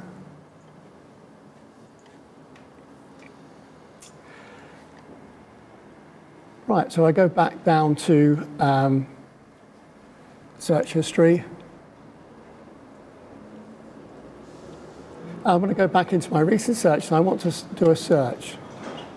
So I want to save the search. When I save the search, it gives me a number of options. I can save the search with a name, I can put a description on it, and that's the search terms itself. But I can change the date range for that saved search. I can keep the original dates, shift the start and end dates, or keep the end date. So when I run that search every time, even if I run it as an Outlook folder, it will always move the dates according to whether you want to start from day 1, so it always displays the latest dates, the latest emails. You can also schedule that date to be run on a regular basis, daily, monthly, what day of the month you want it, what time you want it run. So we have customers who will create a search, a bit like PC Bank, and what they will actually then do is run that search perhaps on a daily, some on a daily basis, some on a weekly basis, looking for specific events, specific keywords. If it finds it, Cryoserver sends an alert to say, oh, we've detected something. And then they can then go in and investigate that and actually look at the results of the search to see what people have been doing. So again, quite a useful tool, and a lot of our customers use it. So Cryoserver itself is not just a static archive collecting emails. You know, it adds to the value of the organization. It allows you to keep an eye on what people are doing. And because it's historical, you can go back and run different searches on the same set of data. You know, so we're not replacing data leakage detection software, filtering software, because that's a one-time. Once it's left the organization, you can't really go back and say, oh, can I have it back again? Let's run another search on it. But with Cryoserver, it's complementary to it. You can go back and reiterate the same different searches on the same set of data. That sort of runs through a lot of the basic things here within Cryoserver. I'll just give you a flavor for some of the other little things here. We have a preference pane. So each user has their own preferences. And in that preference information, you can change your password, of course. We have an add link. Other users can access your account. So, for example, it can be, for example, you can create an account for a data guardian, and you've got 2 or 3 people. The information goes to those group of people. They want to access each other's account to extract that information. You may give permission, although, for your sales manager to access your account while you're on holiday. But there are other ways of doing it, which are probably a little bit safer. You can set your locale. I mentioned it's multilingual, so you can change the language and the country set, and also the time zone settings. Cryoserver stores everything at GMT. The archive is stored in GMT. when I run a search, of course, I'm not putting GMT time in, I'm putting my local time in. And what Cryoserver does, it translates the local time into GMT. So you may do a search, you may be in the States and you're doing a search because the Cryoserver is in the UK, and you put in the time zone in the US. What we're actually doing is translating that search time back into GMT, running the search, and displaying the results that way. So that's why it's multilingual. You have the same people in different countries running a single Cryoserver in one country, all with their own different time zones. Message summary, I'm showing it with no message summary, but you can define a message summary, short and long message summaries to show number of results per page, default date range, and default sort order. You can change the sort order displayed every time you run it, and little things about IMAP credentials, because obviously we support IMAP as well. We also have the option here to switch identities. On this particular system, I have two identities. I am a normal email user, and I'm a privileged email user. But as a normal email user, I also am a data guardian. In other words, I get a copy of the transcripts of emails sent. And as a data guardian, I get a little extra tab up here called Transcript Search. So if I click on there, it retrieves, and then you put the search ID in. Let's pick up one. I'll just pick up the last one I've just done. Okay? That's not a very exciting transcript. Let's find the one that's got a lot more in. That's a bit more like it. So this is a transcript. So I started at, on Friday the 20th at 10:36, which is this morning. I logged in as Steve Cornish, this is my login ID. This is where I'm logged in from. Search was issued at, reason for the search, and then it tells you what I searched. I searched email. I searched a standard search, keyword search for positron. There are different searches we can do. And then it goes, it's 118 results found. I retrieved a message, and there's the message key, and there's the original message ID if I want to know that. I keep going down there, more and more and more searches. So it actually identifies exactly what you've done. All the way down to the bottom, all the searches I do. So it's pretty easy. There was another one, I included Viagra and excluded Viagra.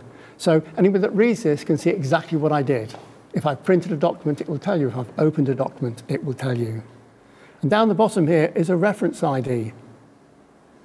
Control C. So if I send that transcript along with my package of information to the solicitors, and they say, well, you've left a document out, perhaps you've modified your transcript, they can go back into Cryoserver and do a search for that, put that in there and search for it, and obviously it will find that transcript, and you can compare the transcript with the original transcript. So there's an awful lot we do to make sure that information presented is actually what happened at the time of the event. That sort of covers the user interface and the search interface of Cryoserver. It doesn't really matter. It doesn't matter whether you are a service provider, use a service provider edition, or whether you use a standalone edition. It's exactly the same. The standalone edition, the enterprise edition, is just one tenant in the multi-tenant solution. So we only deliver one product. We deliver it essentially as a multi-tenant solution, but you only have the higher levels of administration have been disabled. So you're just a single tenant. I'm just going to close that down and go back to my presentation and pick up a few slides related to the multi-tenant version. If I can get this to switch over without going wrong. I need to go back to my presentation. Can you close my presentation down? I think you probably did. Back to that. How am I doing for time? Oh, not too bad. Let's go back, excuse me, while I head off back down to the bottom here somewhere.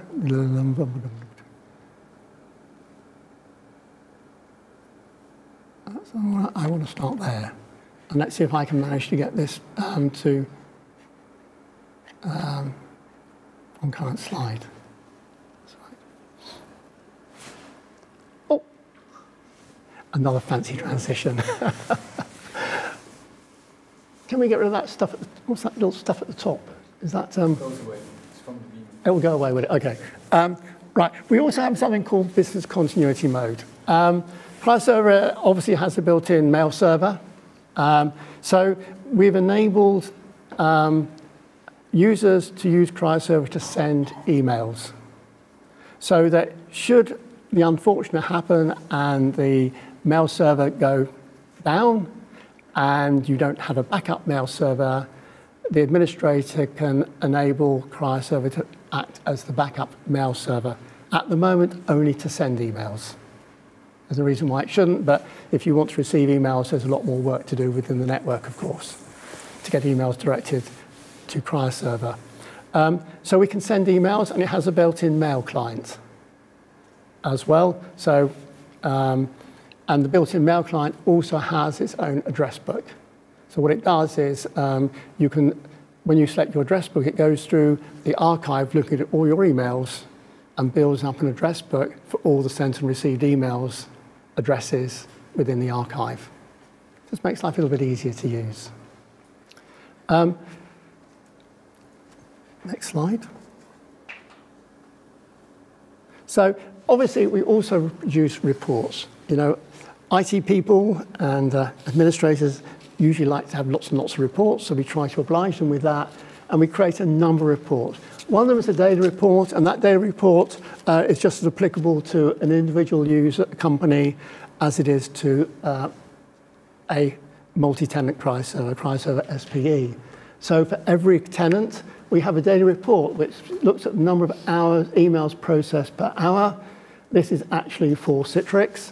And you'll notice in hour 5, they processed 221,775 emails in an hour. And that is on a single server. And during that day, they did nearly 1.5 million emails that day. So it gives you an idea if we have a lot of oomph behind it. We have another customer that's processing 600,000 emails a day on an HP ProLiant server. Can you tell us what the storage system you use in the background, database system? Sorry? The storage system, what do you use? Oh, that is actually on an appliance. So that actually uses local storage, which it's been extended using a SaaS extension. Do you have a database there? There's no database, no. We don't use a database. Single file storage? Yes. So what happens, to give you some idea about that, what we do is we create a day file, okay? So all the emails for that day go into a single file. Sometimes it does get split if it gets too big, of course, but essentially it's a day file, right? And the index points to a byte offset within that day file. So it knows the email starts at byte number 4,332 for that email. So you have containers per day? Yeah, and then we have one, effectively a day file for every day. Okay. Yeah, and then those day files, if you like, go into a month folder that go into a year folder. So when you're doing a search, we look at the search dates, and we know, and the index, by the way, is mapped into the day files. So the index, if it's a small business, a relatively low volume of emails, we might create a new index every 3 months, for example. If we have a high volume of users like this, we might create a new index every day or every week. Okay, so it depends on the volume of emails. So what happens is, when you do a search, it says, you're searching between this date and this date. I need these indexes. And it says, I've already got these indexes in memory, so I don't have to bother going to get those from storage. I need this one because I'm missing that one. I'll go and get that index, put it into the RAM, and it searches within the RAM, finds the key, finds the email, and that points directly to where the email is in the storage. So in fact, actually, we actually store it in storage nodes, and we limit a storage node usually to about 4 terabytes. After about 4 terabytes, it starts getting a bit too big and will slow down again. And so it actually points to the storage node, and it points to the where it is within the storage node and what folder it's in. So because of that, it's fully scaled. We don't care whether there's 100 terabytes in the archive or there's 1 terabyte or 100 gigabytes in the archive. The process is exactly the same. the biggest impact on performance for search is the amount of memory.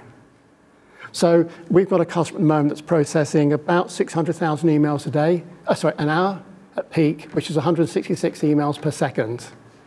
They are running it on an HP ProLiant server, 6 cores, 6 threads with 48 gigabytes of RAM. So that is processed 600,000 emails. So it's, I think they, and that is actually, the index is local storage and the archive is external storage.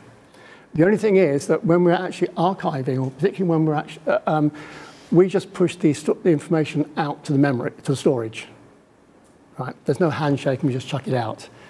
What we do find is if somebody's brought low-cost network attached storage, you know, sort of $500 per terabyte or something ridiculous, it's too slow.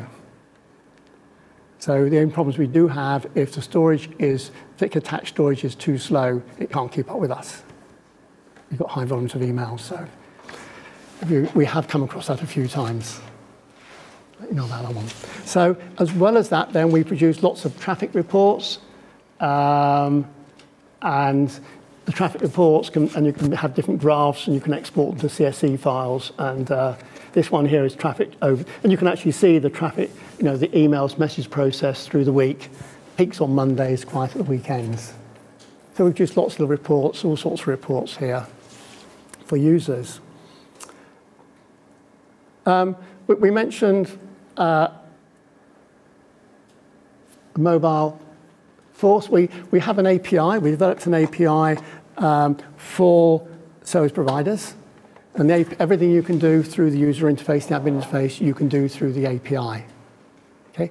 And with that API, we developed an app for iOS and an app for Android. And we just yesterday discussed doing one for Windows. We did actually start, but there wasn't the demand for it, so we stopped. It's about restarting it again.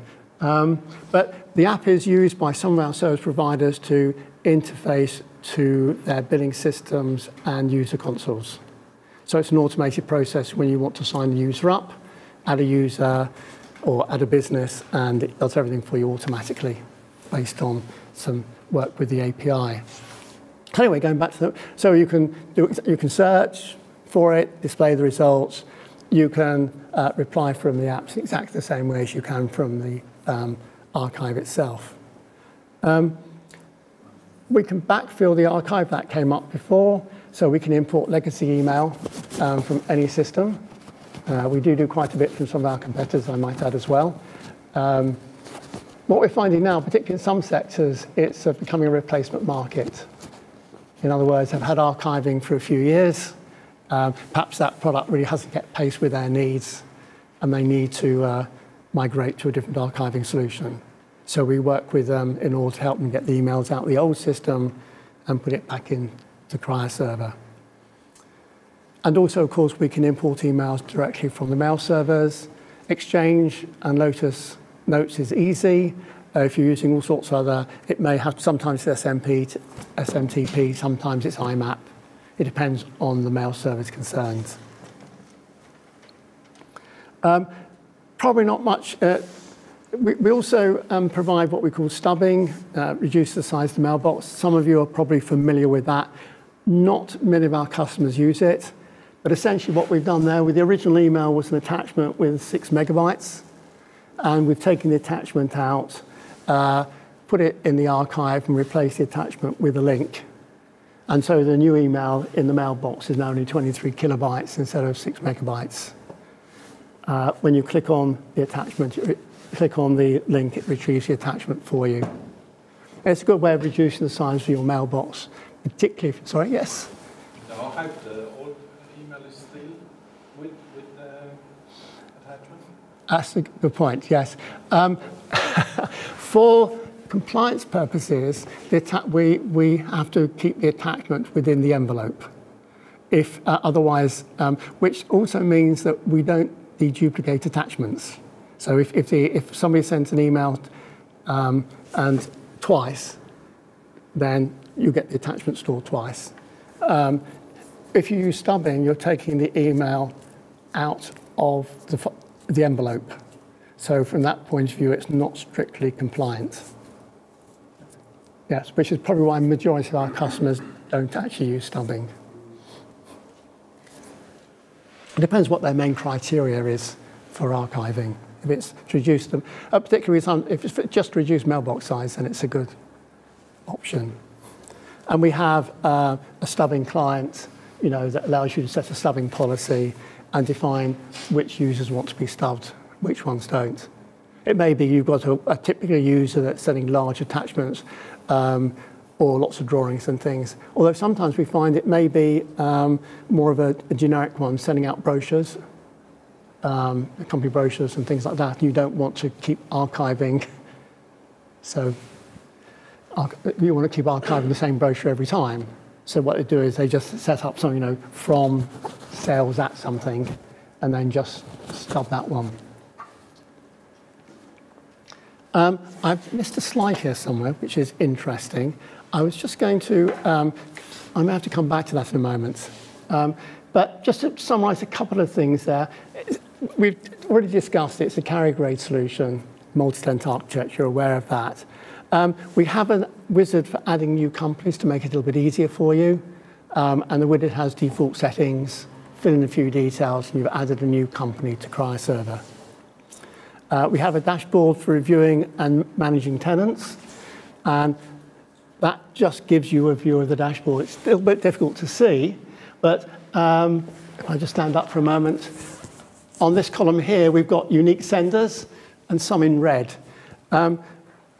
We define a unique sender as somebody that sends and receives an email in a month. Okay, so, and that's what we base our costs on. So if, for example, we don't, if it's, like sales at or something, or an email address where you're just sending or receiving emails from, we don't treat that as a real user. We're going to treat real people that send and receive emails. And we make the assumption that person's probably going to send or receive an email at least once a month. And then if it's in red, that indicates that they've got users that are not covered by the license based on number of unique senders, recipients per month. A couple of other things on this list here. You've got a company tag. I mentioned that the Cryoserver is exactly the same, whether it's a enterprise version or the SP version. The differentiator is the company tag. So at the end of the URL, you put the company tag name. And that identifies it as another tenant within Cryoserver. Also in here, we have a couple of other columns. A couple of a little bit, I'm going to have to, can't see those, can you really? But what we also have down here, a couple of other little things down here, which I'll explain to you.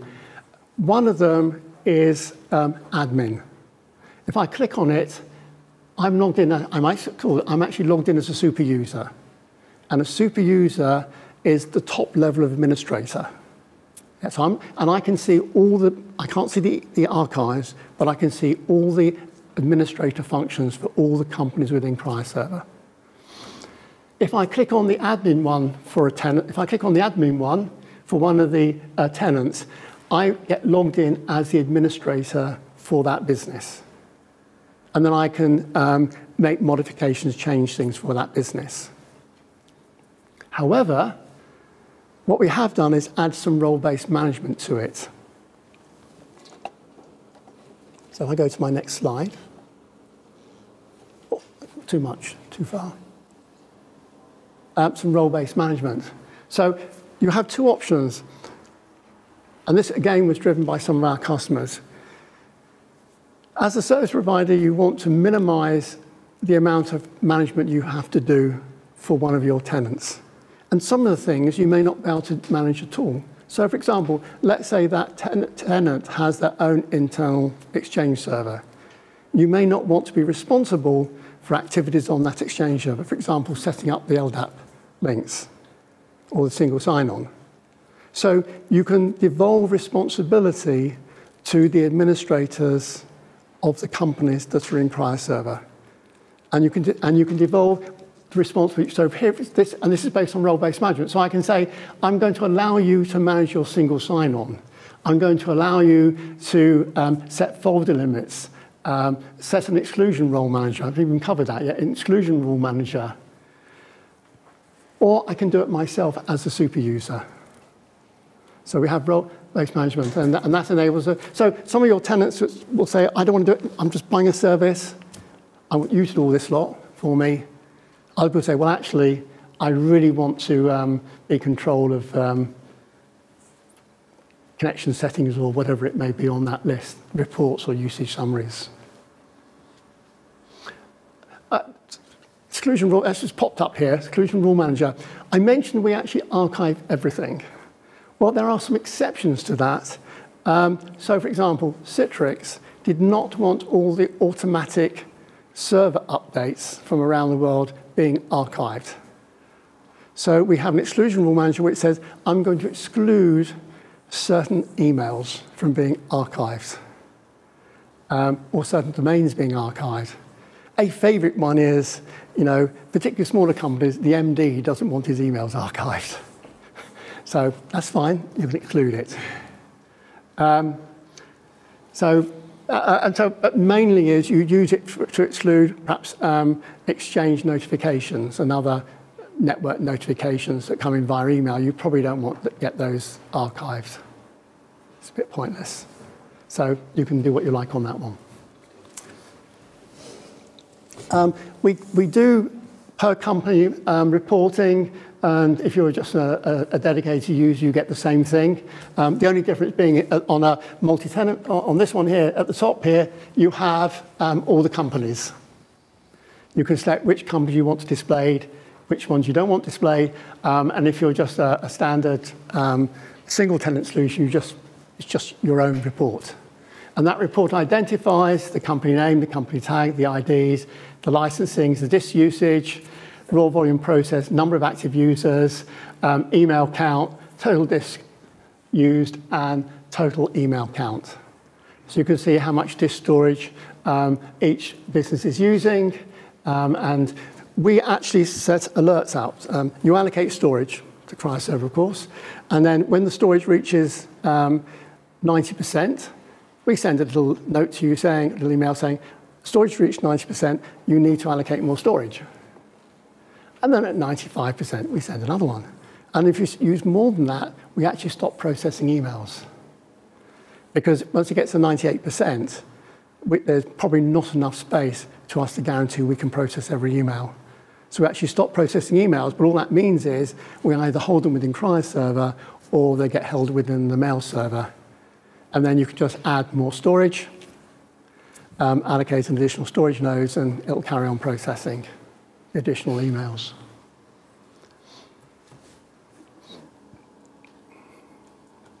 And I mentioned we have an API which is used by a number of our service providers in order to integrate better into their front ends. And we have a big manual and all the things you expect to go with it to help you along. And we have examples of how to use it. So for now, that's about all I'm going to say. Apart from questions, and we have a question. You say that, for example, to delete an email, the customer needs to contact you, and then you do it? Well, yes, there is an exception to that. My question is not really about that, but more about what kind of access does the Cryoserver company have on the Cryoserver appliances or software? Okay, we have no access unless you give it to us. Okay, and that can be at two levels, right? First of all, we cannot access the data itself. I mean, we can access the disk drives they're on if we're given rights to it, but we can't actually read the emails or extract emails from it. Now, most of our customers, well, Cryoserver generates a daily report, which gets emails to the administrator. most of our customers include Cryoserver as part of that daily report, which you saw there. Yeah? Has a little bit, some additional information on there. It's more about usage statistics. And then we inspect those every day when they come in. And we look at it and say, typically they normally process, I know, about 20,000 emails a day. And today they've only got 1,000. What's gone wrong? Sometimes it may be that Cryoserver stopped processing for whatever reason.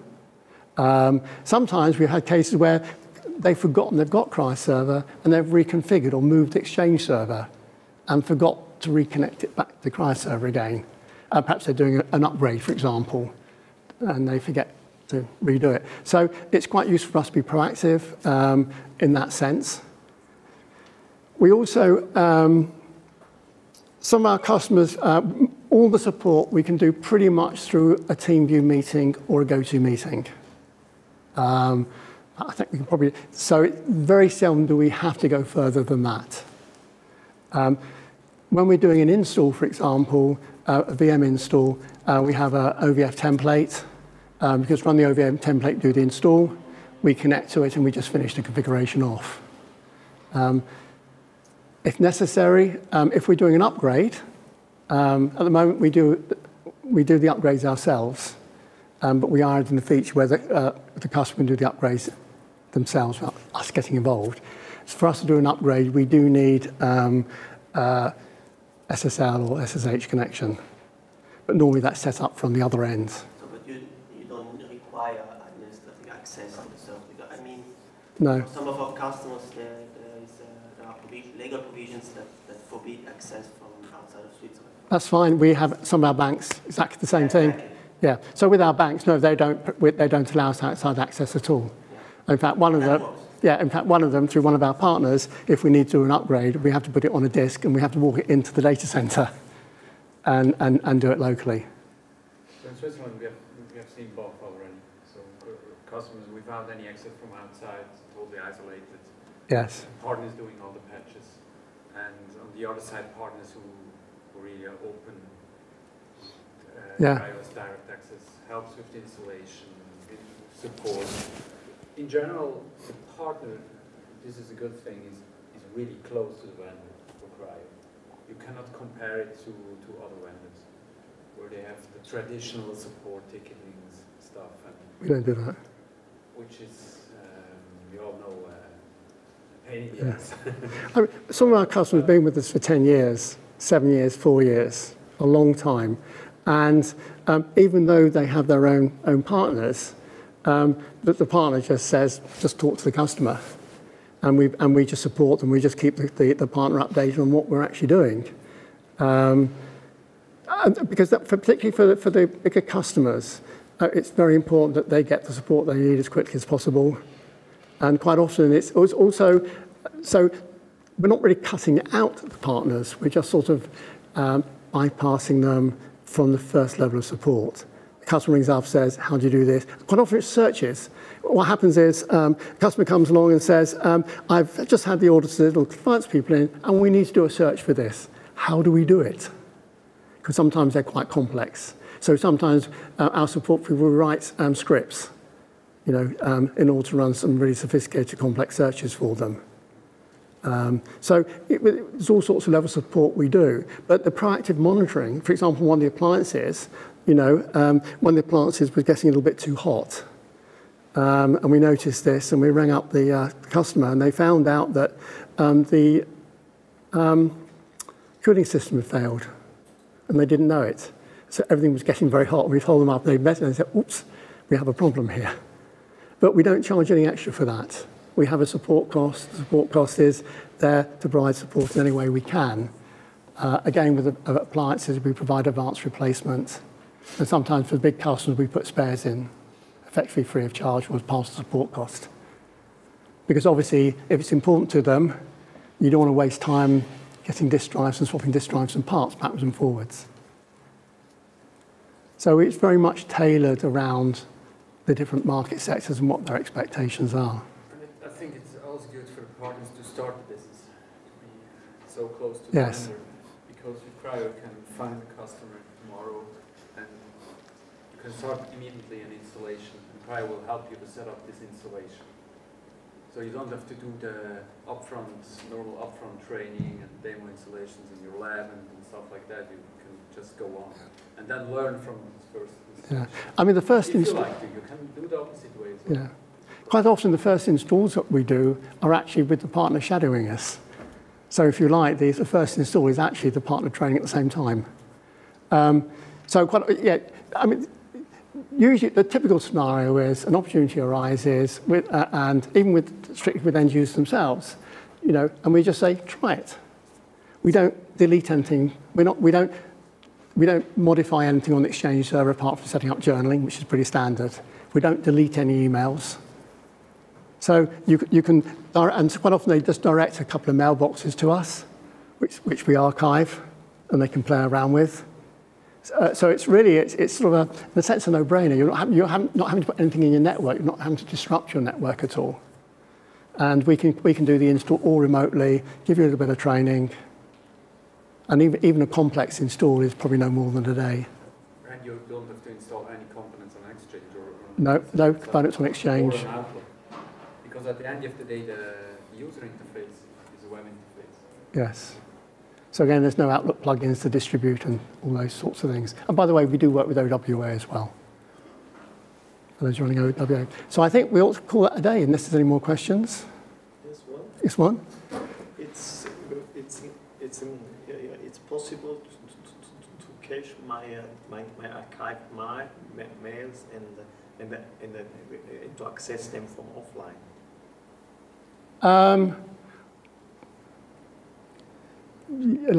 Yes and no.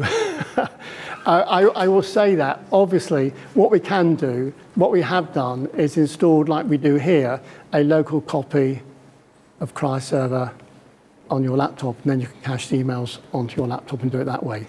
So we don't support caching in the traditional Outlook sense. Thank you.